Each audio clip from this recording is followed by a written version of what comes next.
right, so we will start with number 11. It says we're going to mark which ones of these are true. I think just for clarity's purpose, rather than just mark which ones are true, we're going to put true and false on these just so we know that we've actually talked about every single one of these. Switching the explanatory and response variables will not change the least squares regression line. What do you guys think? It won't necessarily change our correlation, but it will change, say, the slope and the y-intercept. If I switch that relationship around, my slope and my y-intercept would be changed. So this would be false.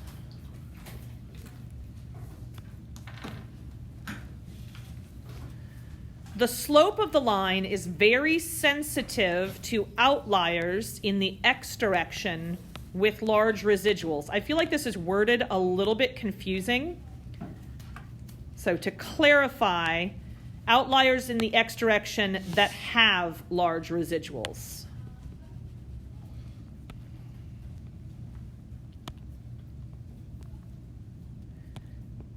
That's what the question is trying to ask here.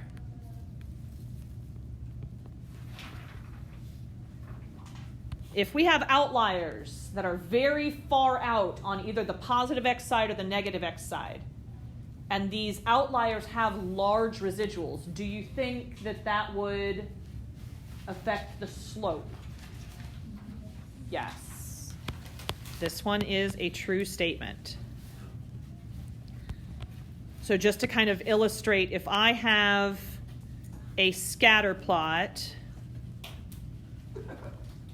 that is like this, my least squares regression line for this data is going to be something like this. But if I add, say, a point like this over here, well, now my line is more like that. So it does have a pretty substantial effect on the overall slope of the line. Does that help to see a little visual there? Okay.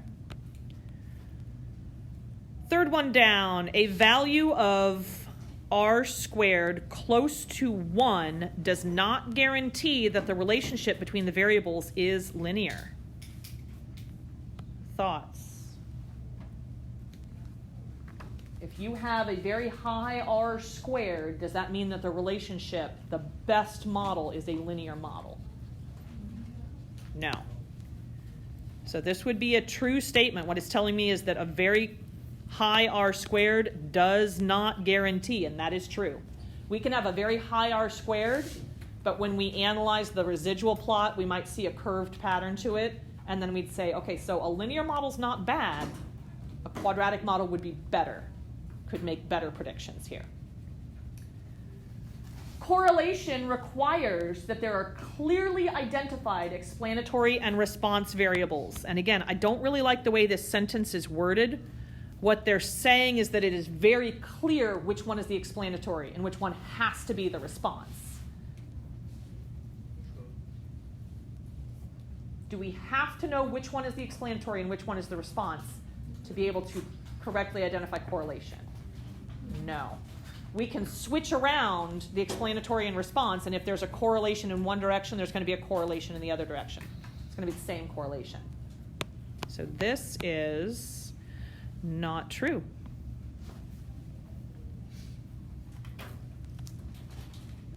Scatter plots require that both variables be quantitative. That is true. I can't plot something on an xy axis unless I have numbers for my x and numbers for my y. So that is a true statement. Every least squares regression line passes through, and I don't know how this got left off. There should be bars over the top of these. That should be x bar, y bar. What does x bar, y bar mean? That would be if I had hat. Yes. The mean, yes. This is mean of x and mean of y. We have so many symbols that it's kind of hard to keep track of all of them. So mean x, mean y. Does every least squares regression line pass through the mean of x and the mean of y for that data set? Yes, this is true. And if you want to think of that least squares regression line almost like a teeter-totter, if you're trying to figure out how the points would be affected, that mean x, mean y, that is your center of gravity. That would act like the fulcrum for your least squares regression line.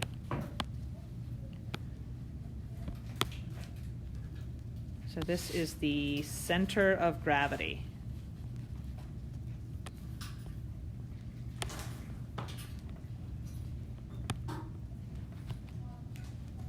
It's just the point on which the whole thing would balance. So if I add additional data points to the left, how would that affect it based on where that mean x, mean y is? If I add additional data points on the right, and we can look at a couple graphs to try to figure out where that would be and how that would affect my line. What else would you guys like to look at on here?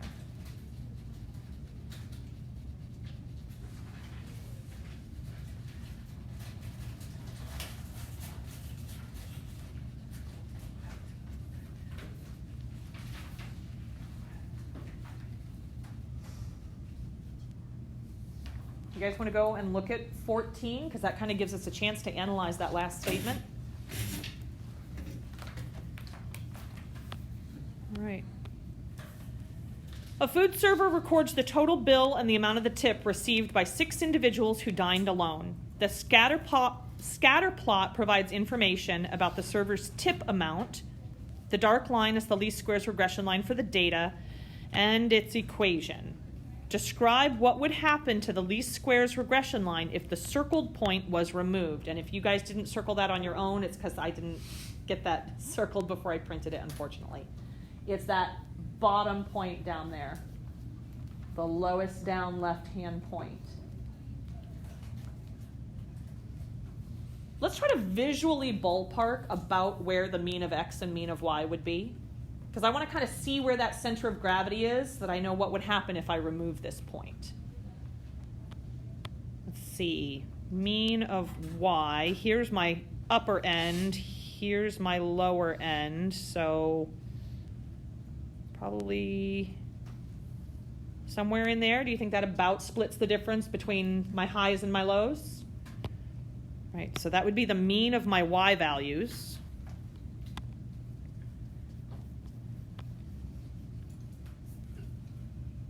Approximately where would the mean of the x values be?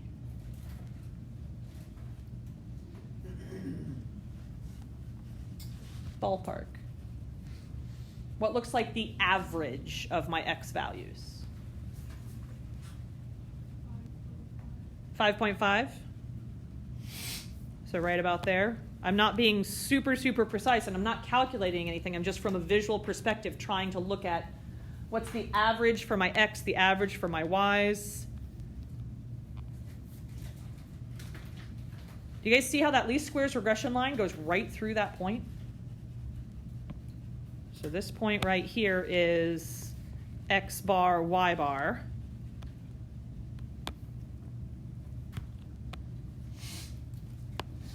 This point over here, the circled one, if that was gone, what would happen to my overall line?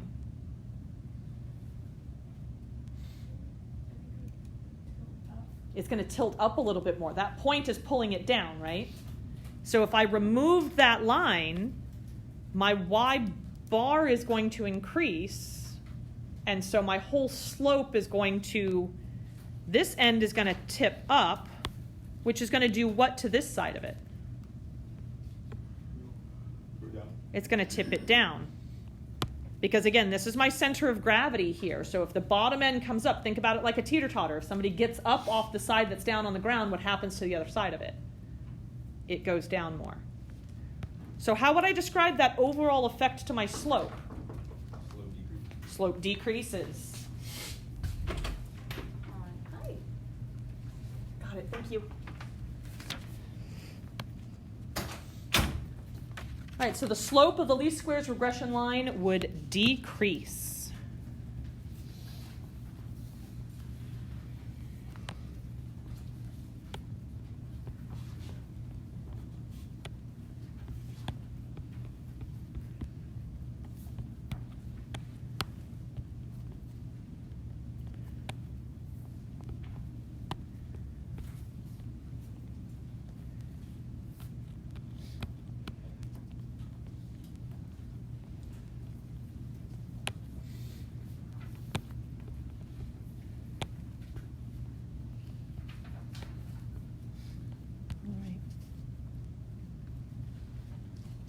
How are we doing with the y on that? Do you guys feel like you understand why that is the case? What if instead of this circled point, I were to remove this point right here? What would happen to my slope then? It would increase. Because this right now is like balancing out with these points. If I take this one away, it's going to pull this side down more, which is going to tip the other side up more. Does that make sense? Okay. What's another problem you guys would like to talk our way through? Which one? 15C. 15C, absolutely.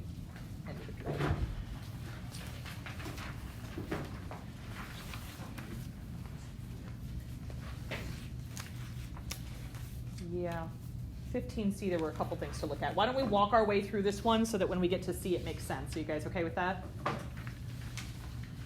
All right.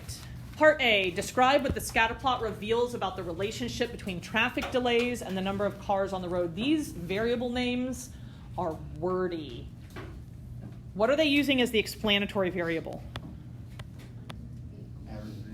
Average vehicles per day. So we've got 4 words just describing our explanatory variable. What's our response variable? Hours of delay per year. Before we even get into describing the relationship, what is this actually showing me? What are they trying to say? What relationship are they trying to talk about? The relationship of how much traffic there is versus how much delay. How much delay? So we've got 10 major intersections that are in states in the western US. Very, very busy intersections. The more cars on the road, it seems to make sense that if there's more cars, it takes longer to get to where you're going because there's more congestion, more traffic, right? So what they're trying to do is quantify how much that delay adds up to over the course of a whole year. So how much time did you waste in your car because too many cars are on the road? And they're using for that the average number of vehicles on the road per day, and then correlating that to how much time is spent stuck in traffic at these different intersections. So far, so good? What's the overall relationship that you guys see based on the scatter plot?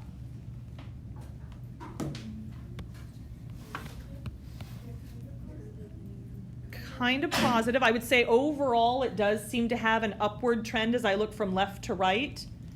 Most of the points are higher on the right side of the graph than they are on the left side of the graph. So remember, we've got that acronym DUFS to help us remember the important features to hit on. So you guys just talked about direction.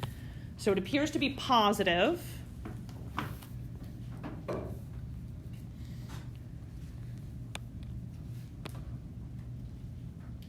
I'm going to skip the U for a second. We'll come and talk about the U in a minute. So direction, what's the F? Form.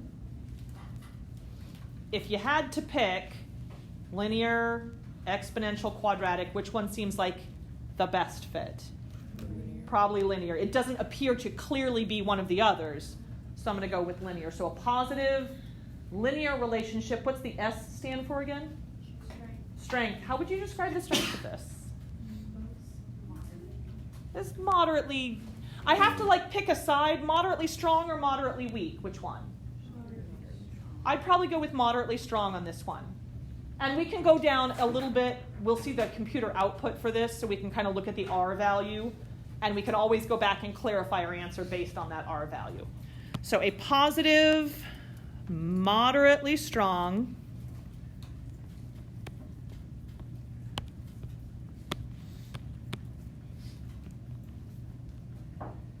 linear relationship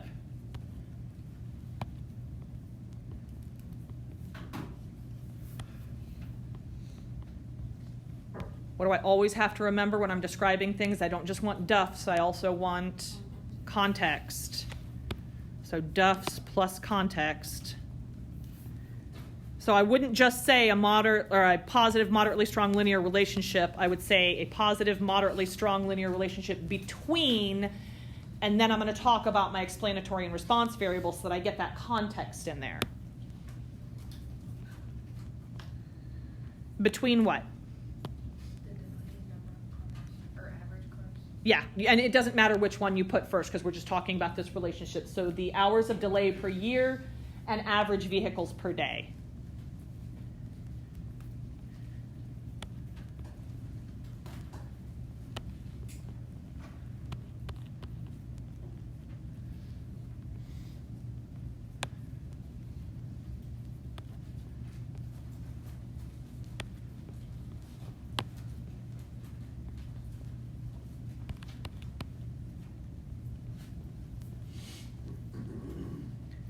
All right, I left one of the letters out, and I left it out on purpose, but I want to talk about it now. What letter did we not deal with? U. What does the U stand for again? Unusual features.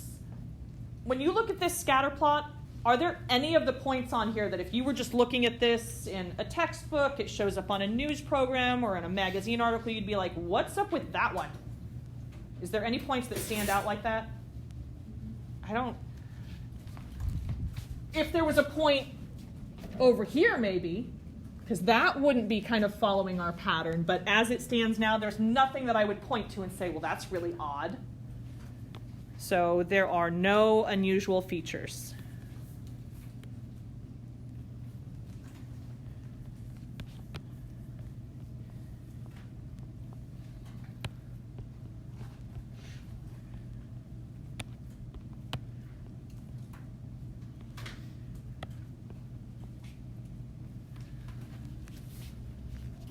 All right, B. Suppose another data point was added at 200,000, 24,000. I'm going to do this one in orange.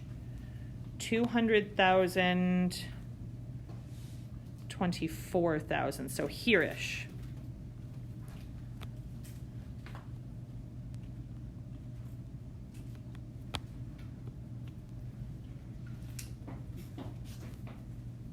What effect, if any, will that point have on the correlation between these two variables? Would that strengthen the correlation? Would it weaken the correlation? Or would it have no effect, really? Here, let's look at this again. I'm going to cut this piece out. You guys said that looks like it has a moderately strong relationship here. If I add this point in, does that look as linear? So is it going to strengthen or weaken my correlation? It's going to weaken my overall correlation. So it would decrease or weaken the correlation.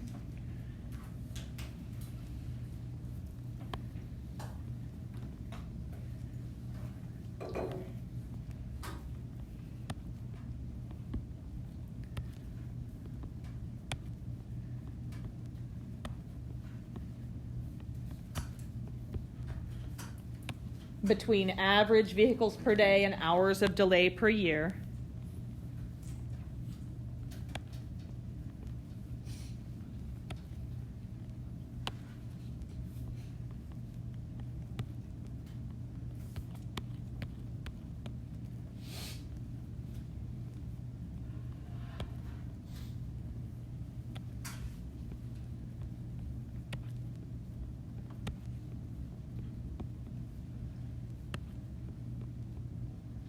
Why? Yeah, it's not following the linear pattern that seems to be starting to be established by these other points. So because it does not follow the linear pattern of the other points.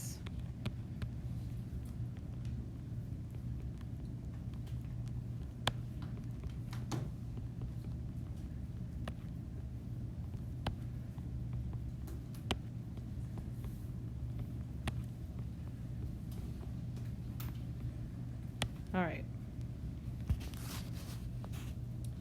I went through these two questions first before getting to part C for a couple of reasons. I wanted to familiarize ourselves with the overall scatter plot, what's it talking about, what's going on here. But also because in part C, especially that middle one, I felt like it was written really confusing, so we're going to talk about it with both of the variables. So I'm going to put part C up on the screen.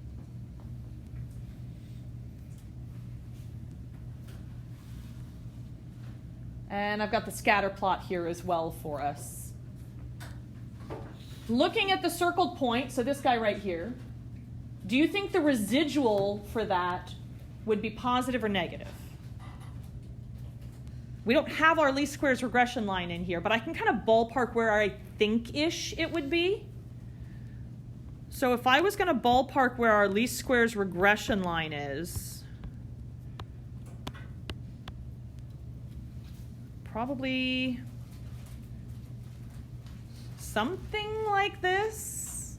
That's really not precise, but I know it's going to have some points above it and some points below it, right? So even though I don't have enough information to calculate the residual for that circled point, do I know whether it would be a positive residual or a negative residual? How do we calculate residuals? Actual minus predicted. Yes. Residual is equal to the actual or the observed data point minus the predicted. Which of these pieces is telling me the actual observed data point?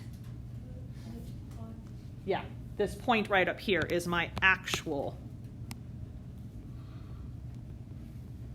So where would the predicted be? That's what the line is representing. These are my predictions. So if I take the actual point that's up here and I subtract the number that I get from my predicted value, would I get a positive number or a negative number? Positive. Anytime my observed data point is above my least squares regression line, it's going to have a positive residual.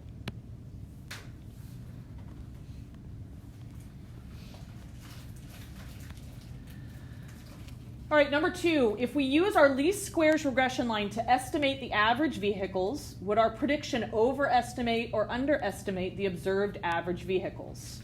Which variable is it asking me about, my explanatory or my response? Explanatory. Average vehicles. This is my explanatory variable. Which is kind of strange. I don't like the way this question is written at all because least squares regression equations are written to help us predict the response variable. We always use a least squares regression equation to try to predict the output from some kind of known input, my explanatory variable. So this is kind of switching that around, which is why I want to talk about it both ways. I'm going to write a separate question off to the side. Same thing, only we're going to have the response variable in here. We're going to see what that means, and then we'll come back and answer this one. You guys okay with that? Okay. So if we used the least squares regression equation, and you guys should have enough room underneath part C that you can add this if you wanted. If we use this to estimate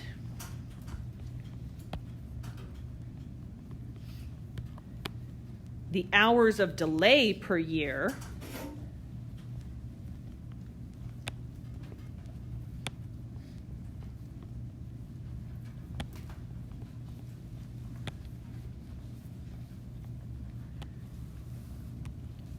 would our prediction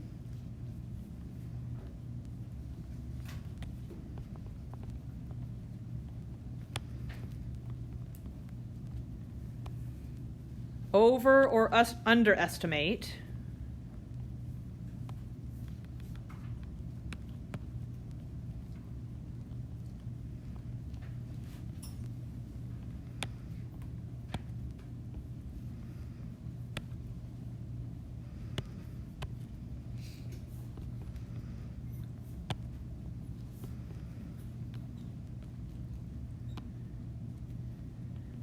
the observed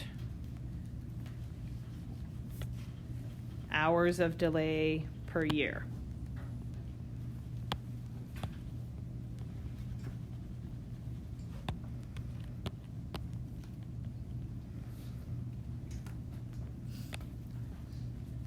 And it's asking me about the circled point still. Where do our predictions come from again? From this line. For the circled point, I have the actual data. It's right here. Would my least squares regression equation over or underestimate? It's going to underestimate. The line is beneath that point. The actual amount is higher, so my model is going to underestimate this.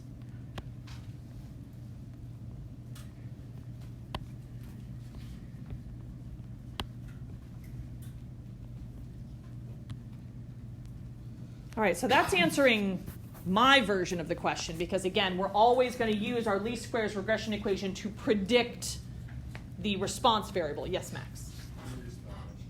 Yes, you may, absolutely. Green pass is clipped right here to the board.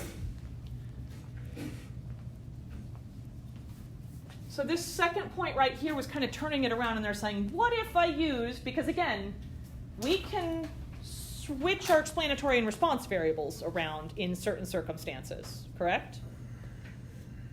So I could potentially replot this with this on my x-axis and my output on my, this variable, average vehicles per day, on my y-axis.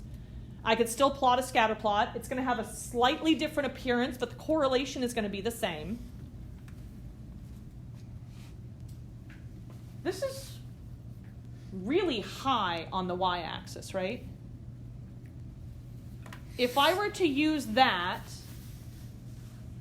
and this least squares regression equation, if I were to substitute into the equation they gave me, would it predict this many average vehicles per day?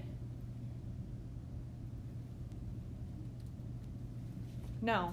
If I put in a value this large, the model says, well, we're not supposed to hit that point until further out here, right?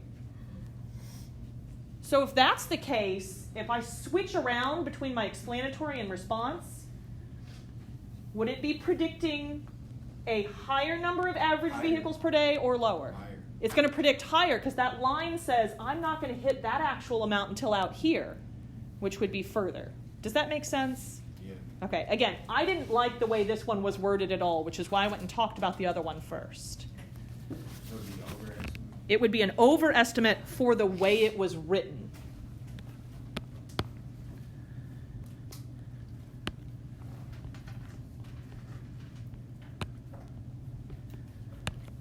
And I'm going to write our reason here. The model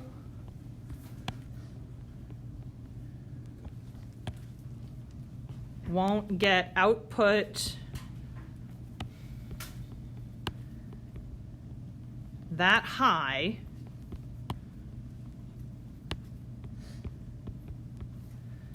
until there are more vehicles.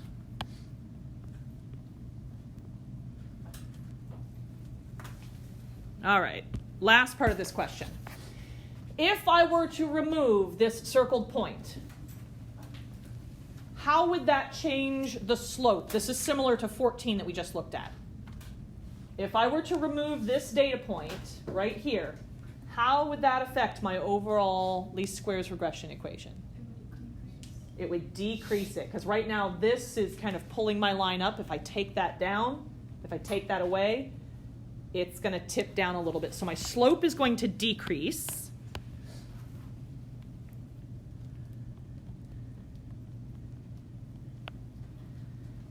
If my slope decreases, what would that do to my y-intercept?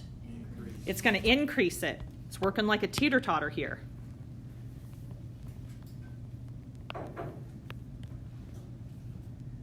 What would happen to our R value? Would it make it more or less linear? More. I think it would make it more linear. This guy has a pretty large residual, right? Yeah. If I take away points that have large residuals, that's going to strengthen my overall relationship. So R is going to increase. Do you guys want to finish the rest of this question since we're here? Yeah. Okay. part D, we finally get to some of this computer output, and this is where we can look at R, how to find R, and then if we wanted to go back and redefine our relationship or redescribe our relationship, we could. All right. What is the slope? Where do I look in this computer output for the slope? Vehicles per day. This right here is my slope.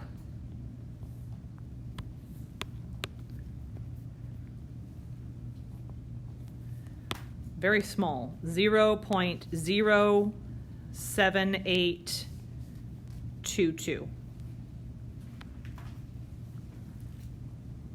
I need to interpret that in the context of the problem. So things that I know about slope, well, slope is rise over run, right? Rise is talking about which variables, x or y? Y. So I'm going to talk about the change in my y variable for each or for every additional whatever x is telling me about here. So is this predicting an increase or a decrease? Do I have a positive or a negative slope? Positive. So it has a predicted increase since it's a positive slope. If it was a negative slope, I would say it is predicting a decrease in that case. So the model, or the least squares regression line, predicts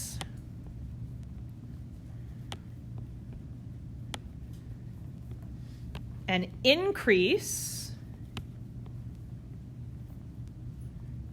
of how much?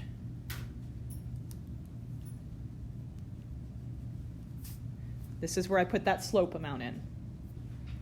So an increase of 0.07822.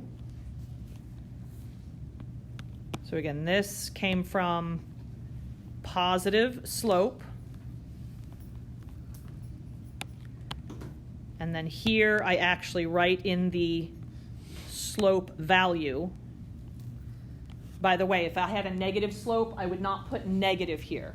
I would say decrease of, and then I would just report the numerical value, but I would not put a negative in front of it. Does that make sense? I would let the word, yeah. If this was negative 0.822, I would not put a negative here. Because it's all right. Yeah, I would just use the word decrease, and decrease would indicate that it was negative. I feel like we haven't had very many examples of that, so I wanted to make sure to talk about it. The model, the least squares regression line, predicts an increase of 0.07822 what? Oh. Think about what slope is telling me. A rise. My rise, my y. What is our y here? Look at that scatter plot again. What was our y variable, our response? Hours of delay. Hours of delay per year.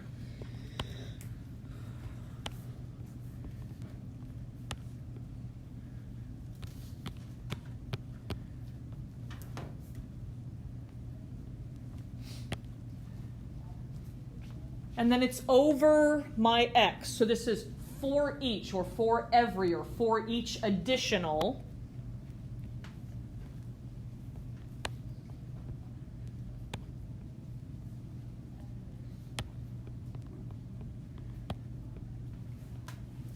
For every additional what?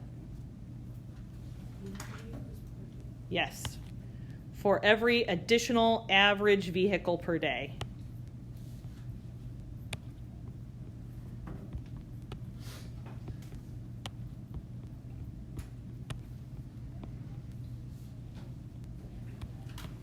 Here's where that part is coming from. Here's my slope in decimal form, but I can take anything and turn it into a fraction, so it's over 1. So it is for each 1x. So for every extra car, this is the expected delay.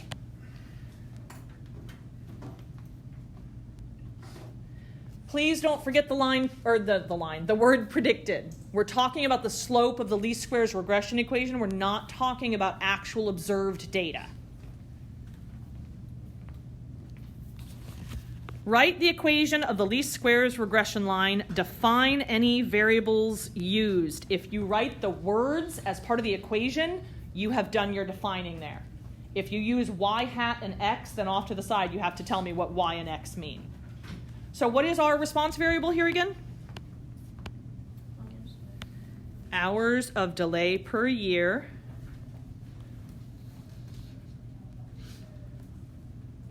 So hours of delay hat, because that's my y, equals what? What do I want after that?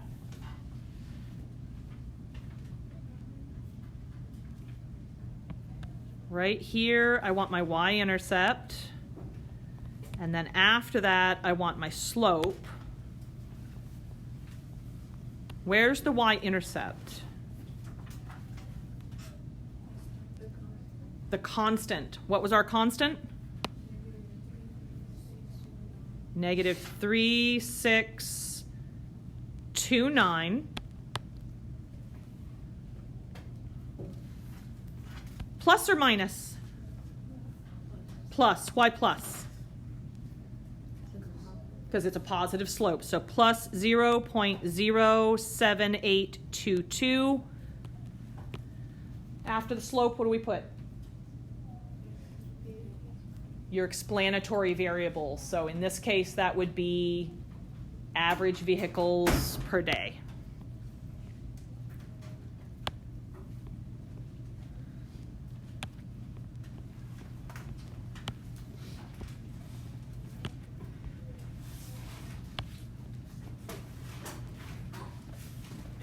So please keep in mind, when you're writing your least squares regression line, you don't get out of the writing part. You're going to have to write your explanatory. You're going to have to write your response. The question is, do you want to write it once or twice? Because if you use y hat and x here, you still have to go in and write those words. Sound good? Okay. Predict the hours of delay per year for 48,000 accidents. Comment on the reliability of this prediction. Where would I put 48,000? And that shouldn't be accidents, should it? That should be average vehicles. There's another typo. Average vehicles per day. So I'm going to put that in for X.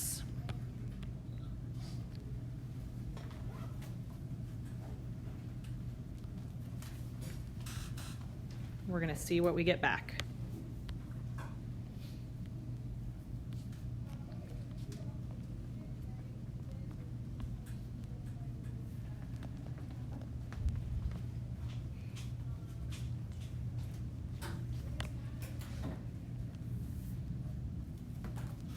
What does that give us?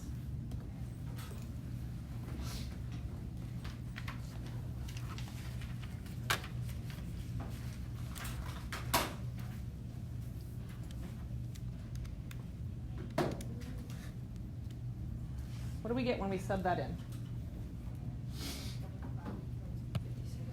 125.56 hours of delay.